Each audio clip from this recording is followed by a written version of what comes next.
Sir Rafi గారు, మీరు ఇది లిక్కర్ స్కామ్ అనేది గతంలో మేము మీ మీద పెట్టాం కాబట్టి చంద్రబాబు నాయుడు గారి మీద కక్షపూరితంగా లేదా ఫ్యాబ్రికేటెడ్గా ఎక్కడ లేని వాళ్ళందరిని ఎక్కడో ముంబై ఎక్కడో దుబాయ్లో ఉన్న వాళ్ళందరినీ పట్టుకొచ్చి లింక్ చేస్తున్నారంట. మరి వాళ్ళంతా ఎందుకు ఊరుకుంటారు ఇట్లా లింక్ చేస్తేనే నాకు అర్థం కావడం లేదు సార్. నమస్కారం అండి అందరికి. ఇందాకే ఒక ఛానల్లో ఏప్రిల్ అనుకుంటా నేను లక్ష్మణ్ గారు ఇదే సబ్జెక్ట్ మీద మాట్లాడాను. మళ్ళీ మీ ఛానల్లో మళ్ళీ అదే చరిత్ర చరణంగా మాట్లాడుతూ ఉన్నారు. ఈ లిక్కర్ కేసు రోజు రోజుకో కొత్త ముళ్ళు, రోజు రోజుకో కొత్త వ్యక్తి, రోజు రోజుకి అందులో కుంభకోణం తిరుగుతూనే ఉంది. ఎందుకంటే ఇది మామూలు విషయం కాదు. తవ్వితే తవ్విన కొద్దీ విషయాలు వెలుగులోకి వస్తూ ఉన్నాయి. స్వయంగా జగన్మోహన్ రెడ్డి గారు మహిళల దగ్గరికి వెళ్ళి, అమ్మా నాకు ఓటేస్తే నేను సంపూర్ణ మద్యపాన నిషేధం చేస్తాను, షాపులన్నీ ఎత్తేస్తాను, కేవలం 5 స్టార్ హోటల్స్లోనే పెట్టి నేను నడుపుతాను, మీ మంగళసూత్రాలు తెగిపోకుండా నేను కాపాడుతానని ఇంటింటికి తిరిగి చెప్పాడు. నేను వచ్చిన తర్వాత ఏం చేశాడంటే మొత్తం లిక్కర్ బిజినెస్ తను, తన అన్నయ్యలు, తన బంధువులు, తన సామాజిక వర్గం అందరు కలిసి గూడు పుటాని చేసుకొని హైదరాబాద్, ఇది మనం చెప్పింది కాదు, ఎవరైతే నెంబర్ 2గా ఉన్నాడో విజయసాయి రెడ్డి గారు చెప్పారు. అసలు కసిరెడ్డి రాజశేఖర రెడ్డి పేరు మనకి ఎవరికి తెలియదు. అతని సారథ్యంలో మిథున్ రెడ్డి వీళ్ళందరూ కలిసి మా ఇంట్లోనే ఈ లిక్కర్ పాలసీ తయారు చేశారు. జగన్మోహన్ రెడ్డి గారి ఆదేశాలనుసారంగా దాన్ని తీసుకొచ్చి క్యాబినెట్లో పెట్టారు. పాపం ఆ నారాయణ స్వామి అనే అతన్ని అప్పుడు ఎక్సైజ్ శాఖ మంత్రిగా ఉన్నాడు. అతను నెలగా 50 లక్షలు ఇచ్చేవాళ్ళట. కోట్లు ఇటు వెళ్ళాయి. ఆయన ఉప ముఖ్యమంత్రి కూడా, ఆయన కూడా చెప్పాడు, నాకు కూడా ఏం తెలియదండి ఈ పాలసీ పెడుతున్నాం అన్నారు. పెట్టారు, ఆ పైన ఉన్న వాళ్ళు చెప్పారు, నేను సంతకం పెట్టాను అన్నాడు. ఇప్పుడు ఎవరి కోసం పెట్టారు ఈ పాలసీ? ఎవరు పెడతారు? క్యాబినెట్కి ఎవరు నాయకత్వం వహిస్తారు? ముఖ్యమంత్రి వహిస్తాడు. ముఖ్యమంత్రి ప్రయోజనాల కోసం, ముఖ్యమంత్రి అక్రమ సంపాదన కోసం క్యాబినెట్లో ఈ పాలసీ మార్చారు. అప్పుడు ఉన్నటువంటి మద్యం పాలసీని మార్చి కొత్త పాలసీ తెచ్చారు.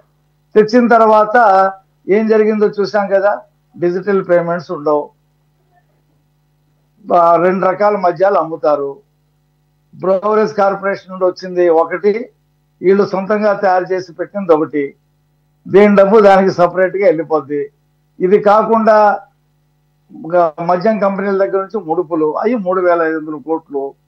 ఈ వెనక తయారు చేసి తీసుకొచ్చి పెట్టింది ఎన్ని వేల కోట్లో తెలియదు. ఇంకా అంతవరకు వెళ్ళలేదు సిట్టు. దీంట్లోనే బోళ్ళన్ని విషయాలు వెలుగులోకి వస్తున్నాయి. అంతిమ లబ్ధిదారుడు ఎవరు? ఎవరి కోసం పెట్టారు ఇది? ప్రజలకే మద్యం వద్దన్నాడు కదా, మద్యం తీసేస్తా అన్నాడు కదా, ప్రజల కోసం పెట్టింది కాదు కదా. తన కోసం పెట్టుకున్నటువంటి పాలసీ. తన బినామీలు, 100 మంది బినామీలను పెట్టుకొని విదేశాల్లో, అలాగే బొంబాయిలో, హైదరాబాద్లో, బెంగళూరులో భూములు కొనటం, బంగారం కొనటం, బిల్డింగ్లు కొనటం. కొంతమంది అయితే ఏకంగా సపరేట్ ఫ్లైట్స్ తెచ్చుకొని అందులో సినిమా యాక్టర్లు ఎక్కించుకొని హ్యాపీగా తిరిగినటువంటి సందర్భాలు కూడా చూసాం. వాళ్ళ ఫోటోలు కూడా వచ్చినాయి. వాళ్ళందరూ కూడా దొరికిపోయారు. దొరికి ఇప్పుడు జైళ్లలో ఉన్నారు. మాకేం తెలియదు అంటూనే మొత్తం ఎంత డబ్బు దొరికిందంటే 11 కోట్లు దొరికింది ఒక చోట అట్టపెట్టెల్లో. అలాంటి అట్టపెట్టెళ్ళు ఎన్ని ఉన్నాయో, ఎక్కడెక్కడ ఉన్నాయో అవన్నీ బయటకు వస్తాయి. ఇప్పుడు మనం 4 నెలల నుంచి చూస్తున్నాం, కొత్త కొత్త విషయాలు వస్తూ ఉన్నాయి. ఇదేం మాట్లాడరు వాళ్ళు. ఇదంతా కూడా ఫ్యాబ్రికేటెడే, ఇదంతా కూడా ఫ్యాబ్రికేటెడే. ఒక కంపెనీ నాకు లాస్ వచ్చింది, నేను కట్టేటువంటి వడ్డీ, నేను కట్టేటువంటి డబ్బు నాకు 1 టైం డిస్పెన్సేషన్ చేయండి అని అడిగే హక్కు కంపెనీకి ఉంది. భారత ప్రభుత్వం ఎప్పుడో మన్మోహన్ సింగ్ గారు ఆర్థిక శాఖ మంత్రిగా ఉన్నప్పుడే ఏదైనా కంపెనీలు తాము నడుపుతున్నప్పుడు వాళ్ళకి ఆర్థిక పరమైనటువంటి ఇబ్బంది వస్తే 1 టైం డిస్పెన్సేషన్ లో వాళ్ళకి రాయితీలు ఇవ్వండి అని చెప్పి ఓ చట్టం పాస్ చేశారు. దాని ప్రకారంగా ముఖ్యమంత్రికి కూడా చెప్పవలసిన అవసరంలా.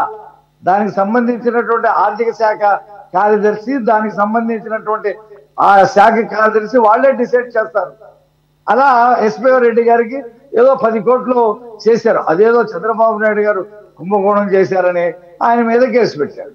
ఆయన మీద అసలు ఔటర్ రింగ్ రోడ్డే లేదు, ఔటర్ రింగ్ రోడ్డుకి భూములే సేకరించాల. ఆ కాగితాల మీదంట ఔటర్ రింగ్ రోడ్డు అది లింగం లేని వాళ్ళకి ఉపయోగపడేలాగా ఉందంట, దాని మీద ఒక కేసు. ఇలాంటి కేసులన్నీ పెట్టి ఆయన కసి తీర్చుకొని ఏదైతే ఆ రోజు ప్రజావేదిక కూల్చేశాడో ఆనాటి నుండి చంద్రబాబు నాయుడు గారిని అరెస్ట్ చేసే వరకు ఇదే పని చేశాడు ఆయన. అంతకంటే ఏం చేశాడు? ఇప్పుడు కోడెల శివప్రసాద్ గారు కుర్చీలు టేబుల్ లేదో ఆయన ఆఫీసులో పెట్టుకున్నాడని 10 కేసులు పెట్టాడు. మరి సిగ్గులేని జగన్మోహన్ రెడ్డి 12 కోట్లతో ప్రభుత్వ సొమ్ముతో ఇంటి చుట్టూ ఇనుప ఖర్చు పెట్టుకున్నాడు. 800 గజాలు ప్రభుత్వం డబ్బుతో ఆ పక్కనున్న భూమి కొని దాంట్లో పెట్టుకున్నాడు. తీసుకునేది రూపాయి అన్నాడు. మరి ఎంతెంత డబ్బు ఆయన ఇంట్లో పెట్టుకున్నాడు. ఇప్పటికే ఫర్నిచర్ ఇవ్వలా. మరి కోడెల శివప్రసాద్కి ఒక న్యాయం, ఆయనకు ఒక న్యాయం. చెప్పేందుకే నీతులు ఉన్నాయి అనేది చూపించాడు కదా. నేను కూడా కావాలని మీకు సిగ్గులేదు, మీకు సిగ్గు లేకుండా మీరు పట్టుకెళ్తలా. 3 సార్లు ఉత్తరాలు రాస్తే మీరు పట్టుకెళ్తలా.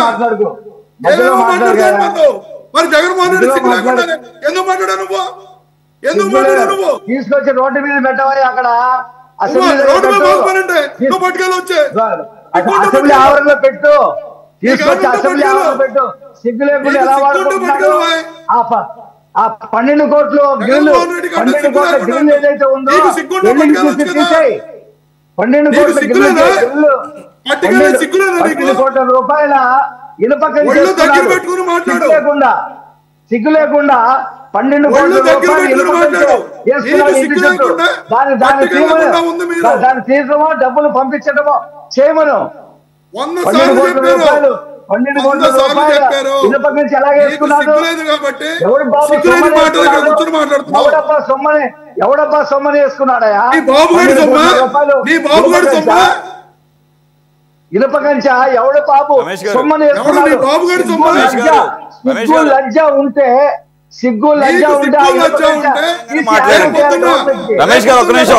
రమేష్ గారు మీరు పార్టీ పరంగానే మాట్లాడండి, పర్సనల్ గా అడ్రస్ చేయొద్దు. First point.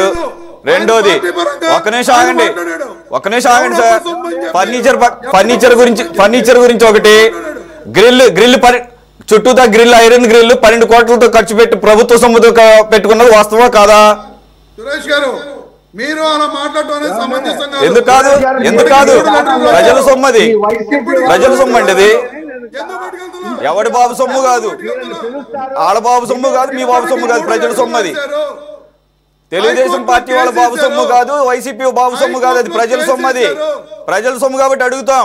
గ్రిల్ 12 కోట్లు పెట్టి కట్టింది వాస్తవం కాదా? ఐరన్ గ్రిల్ 30 అడుగులు పెట్టి కట్టింది వాస్తవం కాదా? సొంత డబ్బులతో కట్టుకోవచ్చు కదా. ఒక్క నిమిషం ఆగండి. అంతేకాదు ఆయన view point, building view point లోకి వస్తుందని 750 గజాలు 750 గజాలు కూడా ప్రభుత్వ సొమ్ముతోనే కొన్నారా లేదా? ప్రభుత్వ సొమ్ముతోనే కొన్నారా లేదా? 750 గజాలు ఆయన వ్యూ పాయింట్ లోకి వస్తున్నాడని చెప్పేసి గ్రిల్ 12 కోట్లు ఖర్చు పెట్టింది వాస్తవం కాదా? గ్రిల్ ఎందుకు కట్టారు? అసలు 30 అడుగుల రాజప్రసాదం నాకు ఎందుకు కట్టారు? 30 అడుగులు కట్టాల్సిన అవసరం ఉంది. ఇల్లు కట్టుకున్నప్పుడు ఎందుకు కట్టుకోలేదు? ఇల్లు కట్టినప్పుడు లేనటువంటి గ్రిల్లు తర్వాత కట్టుకున్నప్పుడు సొంత డబ్బులు ఎందుకు పెట్టుకోలేదు? ప్రజాసం 12 కోట్లు ఎందుకు పెట్టారు? సురేష్ గారు ఈ రోజు 4 కోట్ల రూపాయలు పెట్టి ఇంటికి అలాంటి గ్రిల్ ఉందా? ప్రపంచంలో ఎవరికైనా ఇంటికి పెట్టారా? 4 కోట్లు ఇంటికి పెట్టారా? 4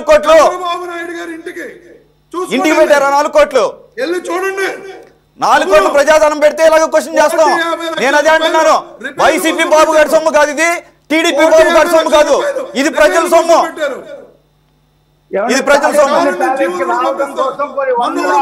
పేద ప్రజల ఇల్లు తీయించేశాడు.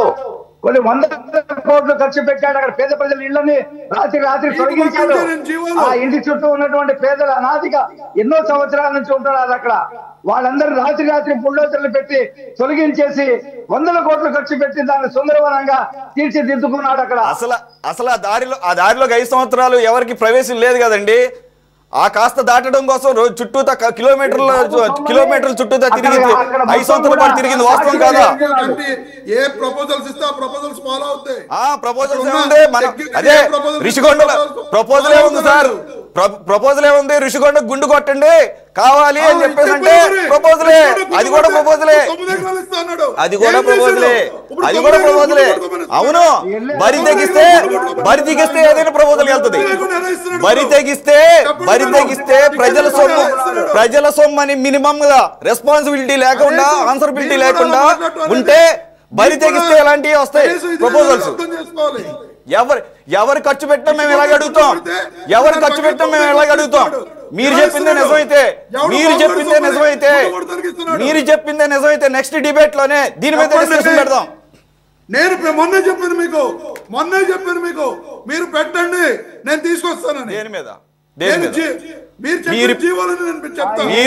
అవి కాదు, మీరు ఇప్పుడు ఏదైతే చెప్పారో ఇప్పుడు కడుతున్నటువంటి ఇంటికి 4 కోట్ల రూపాయలు చంద్రబాబు నాయుడు గారు ఇంటికి పెడతాన్నారు కదా. కరకట్ట మీద ఉన్న కొంపకి నేను చెప్పేది ఏం పెట్టారు? ఖర్చు పెడుతున్నారు. ప్రభుత్వ సొమ్ము 100 కోట్లు పెట్టాడా తాడేపల్లి కొంపకి?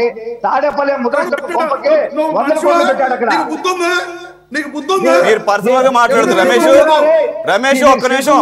రమేష్ గారు, మీరు పర్సనల్ గా వెళ్ళొద్దు. ఆయన మిమ్మల్ని పర్సనల్ గా అంటలేదు. మీరు అంటున్నారు, మీరు కూడా అనండి.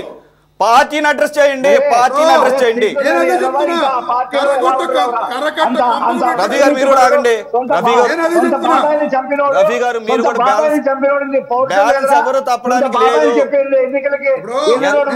ఎంత ఘాటుగైనా మాట్లాడండి, ఎంత ఫెరోషియస్ గా మాట్లాడండి, పర్లేదు. కానీ ఎలా అడ్రస్ చేస్తున్నామో దాన్నే ఉండి, ఎవరిని అడ్రస్ చేస్తున్నామో దాన్ని కన్ఫర్మ్ అయి ఉండండి. పార్టీని అడ్రస్ చేయండి. రైట్, పార్టీని ప్రభుత్వాన్ని అడ్రస్ చేయండి.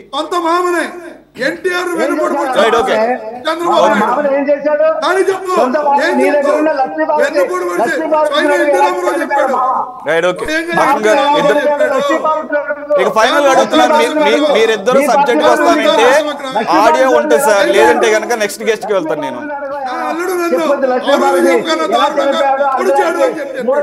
లక్ష్మీభారతి వైసీపీ నాయకురాలు కదా. సార్ లక్ష్మణ్ గారికి నా మంత్రి పదవి పీకేశాడు.